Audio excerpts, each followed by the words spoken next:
Good morning, everybody. We are back in Dan's garden for an April update. Yeah. Last time we looked at a lot of the crops that had overwintered. Yeah. Some greens that had been eaten by bunnies, some garlic. We'll take a look at those things today. But I wanted to show you, I've reseeded, actually right before last time, so mid-March. Right. I had seeded some new salad, and it's looking really nice. So let's take a look at it. So you have it covered. Right.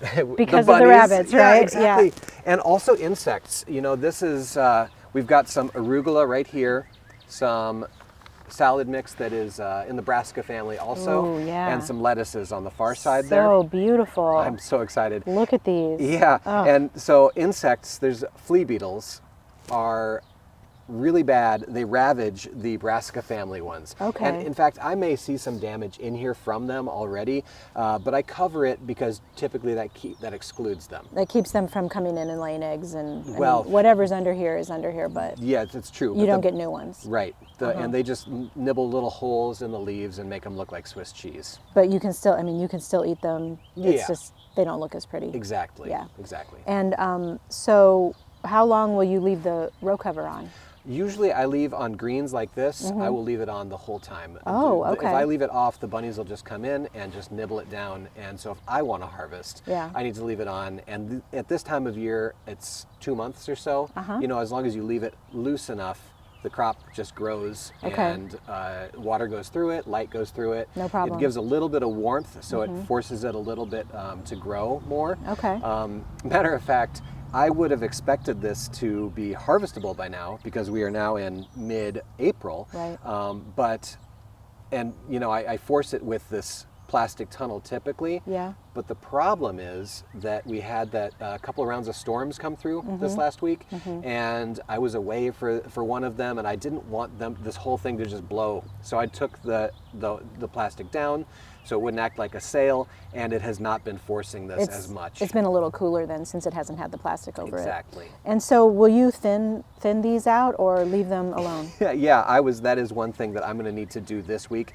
This patch right here is so thick that it's just going to stay that size, and the thinner, the areas where it's thinner are going to be mature. So I will need to thin this. Okay. I seed a little thick sometimes early on, just in case some don't make it. That's a recommended practice though, right? Yeah. So, yeah. Well, it looks beautiful. Thank you. And down here I've got some cilantro that is a little further behind. You know, it's a slower growing crop, but it's one of those herbs that I just love, and it's cold hardy. Awesome. That's so beautiful. So we looked at the seeds right here, and now right next to it we have the strawberries. Exactly. Oh my gosh, I love strawberries. Oh. And it is middle of April, at least here in central Iowa. That's a pretty good time to start uncovering them. Okay. They can't take too cold. But we're mostly past most of the cold, and they need to start growing if we're going to have June strawberries. And these are June-bearing strawberries. These are June-bearing strawberries, and you planted them last year. You know, most people plant them in the spring, bare root, but I planted them from plugs. And if you plant established plants like that, you can plant them in August, and then they will bear the next year, and you don't have to nurse them along through the year. And you planted them in the in the fabric, exactly, row cover, or the planting fabric. Yep, to keep the weeds down, and they're more of an annual style. This is, you know, if you buy the berries from California, they're usually annual berries that are planted in plastic mulch, and every year. And you can get vigorous plants this way, and not have to worry about maintaining the matted row that is. And when did you cover them up? With the straw? Yeah. This was in, I believe, November. Okay, so after it had gotten cold, and we'd had a hard freeze at that point. Yep. Then you covered them with a couple inches of straw. Yeah, kind of 6, and then it really mats down. Okay, over the winter it really. Yep. And now it's time to uncover them. Exactly. Let's see what we've got. All right. Of course, then.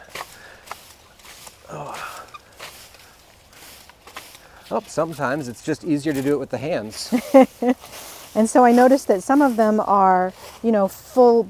You can really see all the green growth happening, and then sometimes there's this yellow growth. Exactly, and this is also one reason that it's not great to use a rake sometimes is you snap off that new growth. Take the tips off. Yeah, but this is etiolated, right? A little etiolated, a little chlorotic. Yeah, exactly. And I think that you know, it's perfect. This is a perfect sign of why we want to take it off right now, because if we left it on, then it would stretch more and more and more, and it might die off. And it needs light. That's why it's yellow, right? It totally Yeah, does. That's yeah. why it is yellow, exactly. Yeah. And So, we've got a perfect cloudy day here today. It's not going to be too hot, so this will be able to acclimate pretty well. so it'll adjust and it'll be just fine. Great. Well, I can't wait to see what these look like in a month or so. Yeah. And oh, we needed to talk about, these are June bearing, you said. Oh yeah, exactly. So in August, when I'm planting these guys, that's a busy time of the year, Right. and I always forget. I propagate these for a couple of years from runners that they have produced in my basement under the lights, and I forget in August unless I've made a note to myself that I need to do this, because I'm Okay. focused on everything else that's Right. growing. Okay. And so, and that means that you move these around your garden. You move Right. them around every single year. So Exactly. this year you have this strip, and is there another strip There back are a here? couple more, yeah. Yeah.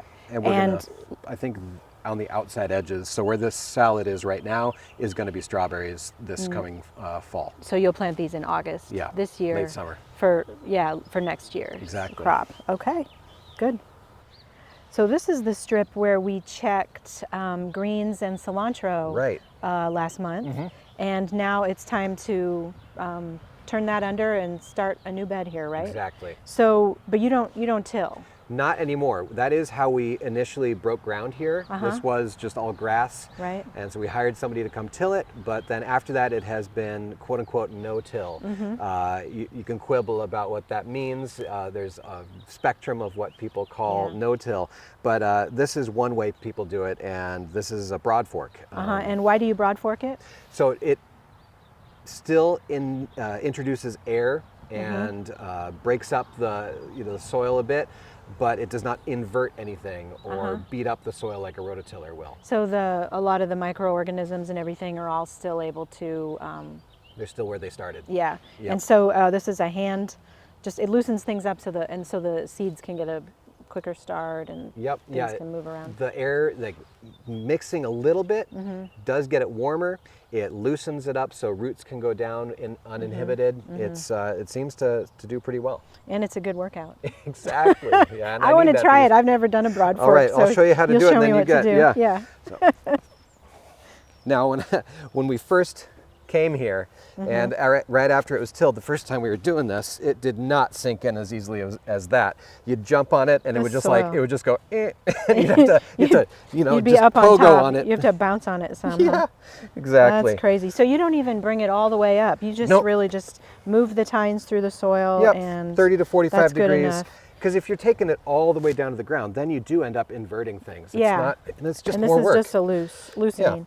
And I see that you've left the plants that were here over the Yeah. winter, and you just let them rot in the soil. That's no problem. I do.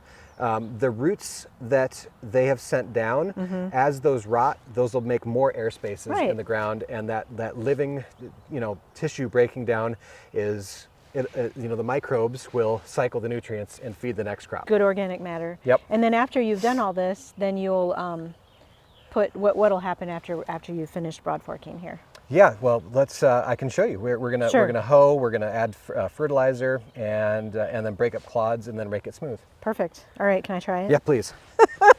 Watch your toes. Don't laugh. Just watch your toes, huh? Yeah. So you just go back a little ways, Uh-huh. and then just loosen it like that. Just Did I like get that. it? Did I get it deep enough? Yeah, it's good enough. I tried to get the green bar all the way down, but it doesn't have to. Okay, so I just need to bounce on it a little bit Yep. more. I must be heavier on my left side than my right. Like that? Yep. Just like that. About 30 degrees back, you said? Yep, just like that. All right. Okay, so after you broad fork everything, you put the fertilizer down. Exactly. How do you know how do you choose what kind of fertilizer to use? Well, I soil test every fall. I take, a number of plug samples from around the garden, and then I send that in. And based on what it says, I choose the different fertilizers to bring it back up to snuff. The NPK ratio is exactly, what you're looking plus for. micronutrients. Yeah. And so do you, what kind of what's these are granules. Yeah. What is it exactly? So if I could pick them out, I could tell you there's gypsum in there for calcium and to keep the pH from rising, because I don't need it to go up. It's a liming product that keeps the pH where it is, basically. And some composted poultry manure pellets and soft rock phosphate, and then there's kelp meal, and then a blend of different micronutrients, manganese, zinc. So do you mix it yourself, or do you order it or buy it somewhere? When I was a farmer, I did order it because it would come in big slings, but right now I'm just mixing it myself. You're buying different products, mixing them together, and then spreading it on exactly. And do you do it every year? I do, yep. And do you do it, what you apply, does it matter how much or what you apply depending on what you have planned for this kind of section? Yeah, one could do that, but I don't. That's more work than I really want to do. Right. I just try to get a good overall blend. Like flowers would use different nutrients, say, than tomatoes would, or greens. But I just go with try to keep Average it simple out for myself. Yeah, that makes sense. So, so then the next step after the fertilizer is a little bit of stirring. Yeah, I want to mix this in so that it's not all right at the surface. So I'm going to hoe it in right here, and then I'm going to break up. You can see there's clods in here. Oh yeah. And I'm going to break those up with a rake next. Okay. And then I rake it smooth after that. And then it's ready for the seed bed. Exactly. Okay.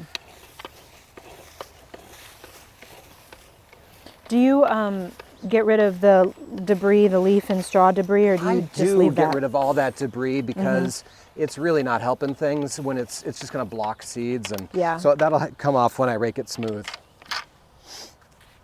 But yeah, just go down each side.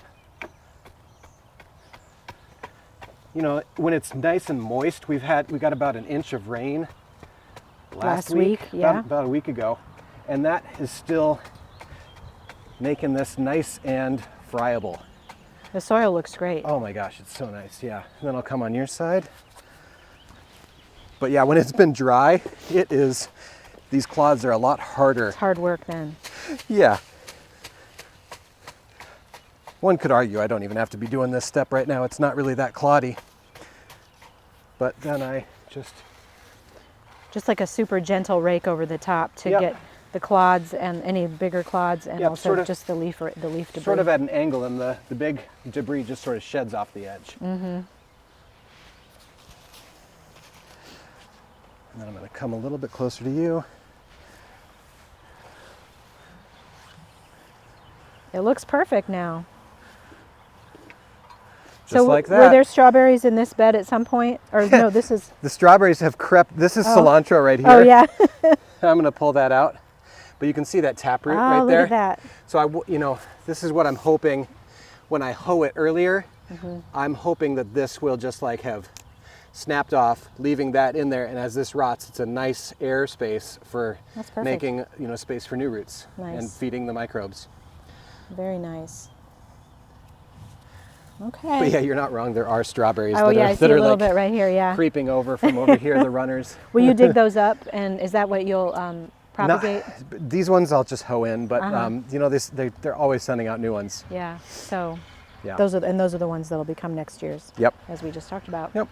So here we have a bed where carrots, beets, and lettuce are going in, right? Yeah. And we just pulled back the landscape fabric. Correct. Why was there landscape fabric on this bed? So maybe you remember a couple of weeks back there were sunflowers in this bed, and when we ripped those out and I prepped this bed, I wanted to have that down to smother any weeds that might germinate between when I prepped the bed and when we're planting. Right, and now it's ready for stuff to go in. Exactly, so almost. I'm going to give it a next? light hoe because some weeds might have germinated but not yet emerged. If they were emerged, then they typically are smothered out by that fabric. But for the ones that are just coming up, I want to run this hoe through here. Just do a little disturbance. Yeah, otherwise they're going to outcompete the carrots. Okay, great.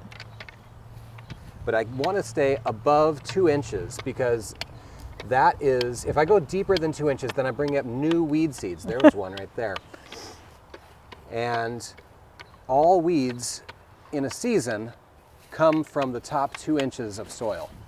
Okay. So that's why rototilling to do weed control just makes a new round of weeds come up. But if you do a shallow hoe throughout the year or mulch, then you're not bringing up new weed seeds and you've got less weeds overall.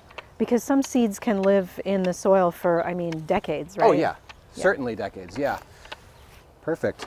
Now, this is where I had a line for our lettuce back there. This is where I had a line for beets, and then this is going to be carrots up here. Okay. And here's a flat that you started in your basement. Exactly. And I'm interested because this ties back to something we talked about a couple of months ago in seed starting, about how you really use these flats efficiently and start very specific things in each, several different kinds of vegetables or flowers in each flat. Right. So today we're just going to be planting this lettuce, but otherwise everything else in this tray is going to be going out in the next week or two. So I really will try to bring one flat out, plant everything, plant a new flat in the basement. So we've got lettuce here, ornamental grasses, kale, chard, a bunch of snapdragons, and then statice and feverfew here. So all things that'll be going out soon, and then you'll use that flat for something else? Exactly. After that? Yep. So how's this lettuce going in here? Sure, we're going to plant, this is romaine lettuce, and we're going to plant 3 rows of it, a couple of them in each row. So we'll just draw our lines right here. And we will plant them a foot apart. And sometimes, you know, when they're young like this, when they're not, then I like to pop from the bottom, otherwise I can tear them out. Right. But you can see this is look rooted in fully. Beautiful It's got roots. nice white roots. Once they start to turn brown, then you know that they're not happy. They're starting to rot. I didn't know that. And so white roots are a good sign, and they're not circling at the bottom. Matter of fact, this type of tray is designed to, they say it's designed to air prune the roots. Because it has the slits in the sides of the plugs or Yep. the cells. Yep. So we're going to, I'm going to start, you know, That 6 inch, yep. and plant that in there. There's lettuce. Then one more foot here and plant another lettuce right here. Do the same thing in each of these rows? Yep. However, I want to stagger them in the ones. So in between? Exactly, right like there that. and right there. Here, Okay. I'll give you a couple. Sure.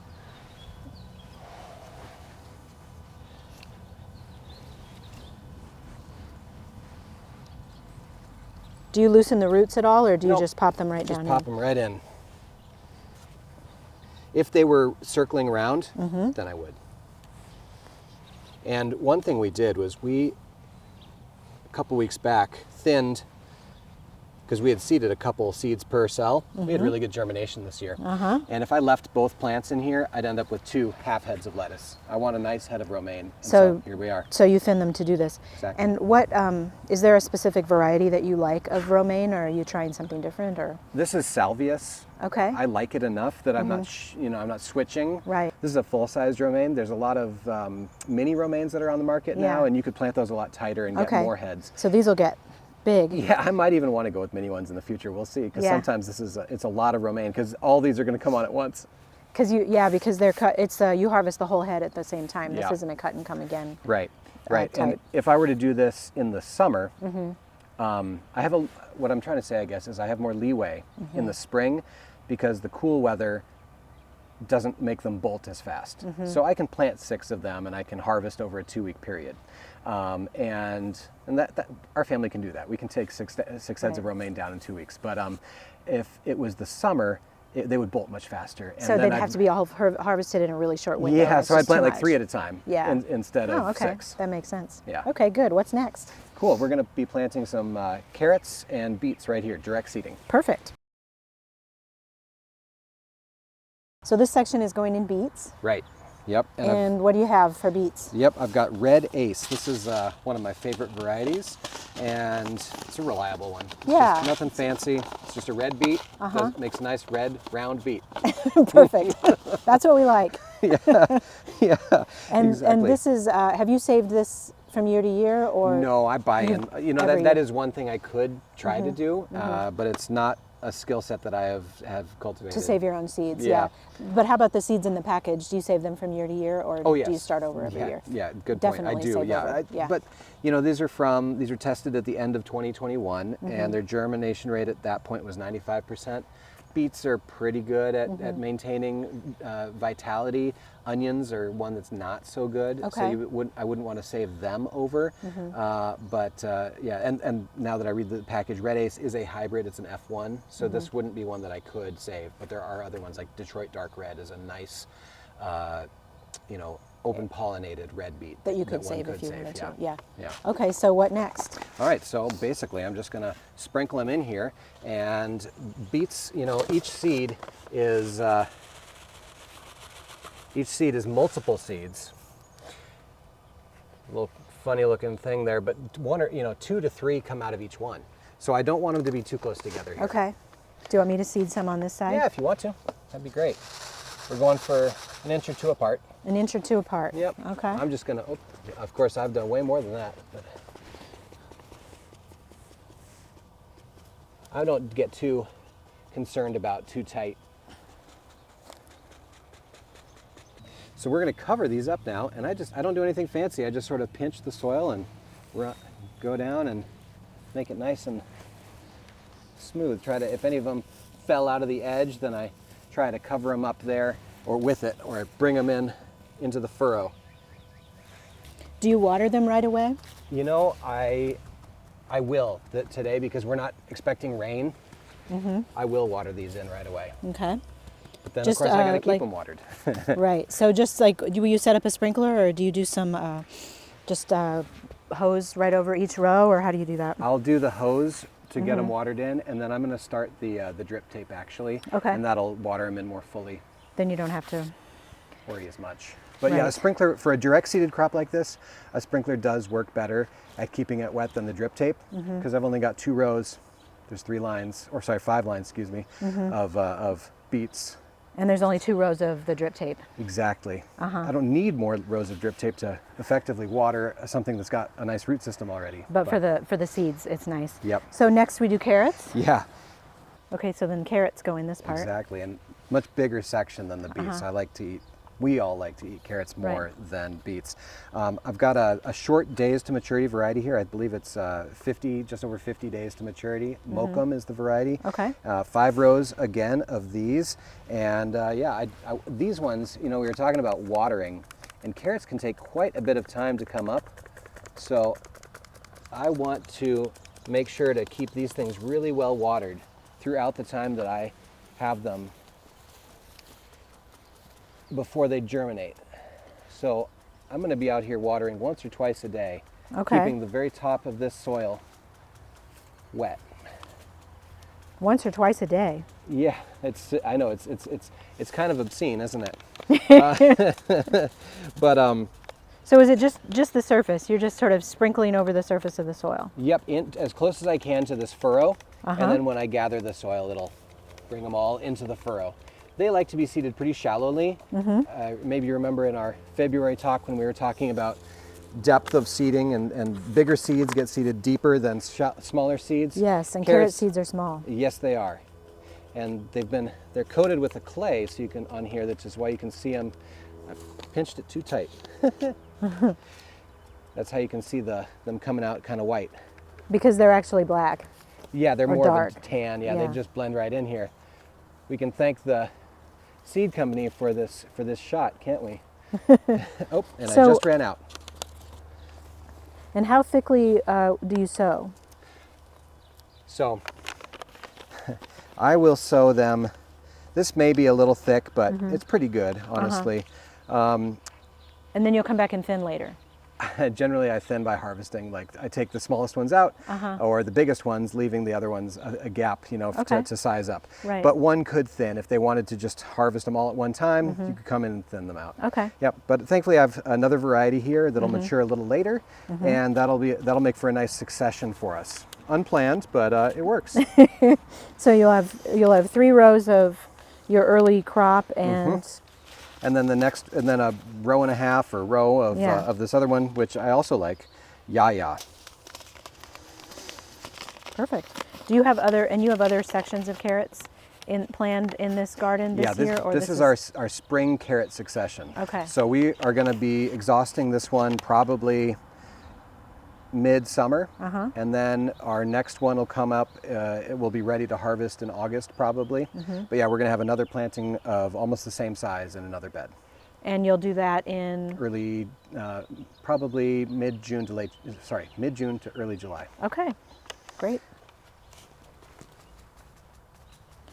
And we talked a while ago about your field plan in an earlier video. Yeah. And we'll put a download, we'll make that downloadable, so if anyone would like to see what you planned for this year, they can take a look at it. Yeah.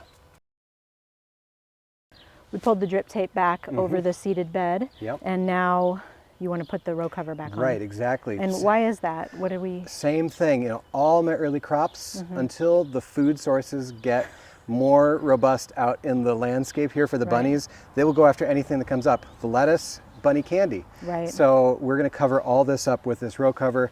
I use usually just whole sheets, you know, whole bed length sheets, and this is covering peas right now, and we'll just take this off and pull it down to cover what we just planted. And then you can water right over it. Exactly.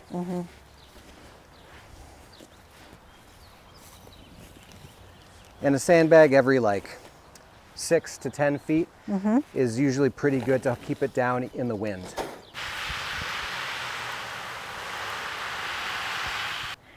Dan, thanks for the update again. I think there's a lot happening like every week now, right? Oh my gosh, yeah. The next month is going to be crazy with how much we're going to be doing. But yeah, this is the garlic that we were freeing last time. A little progress report on these guys. They're it's looking grown great. so much. Yeah, it was just emerging last month. Yeah, this is really exciting. Yeah, a couple more months before harvest. Great.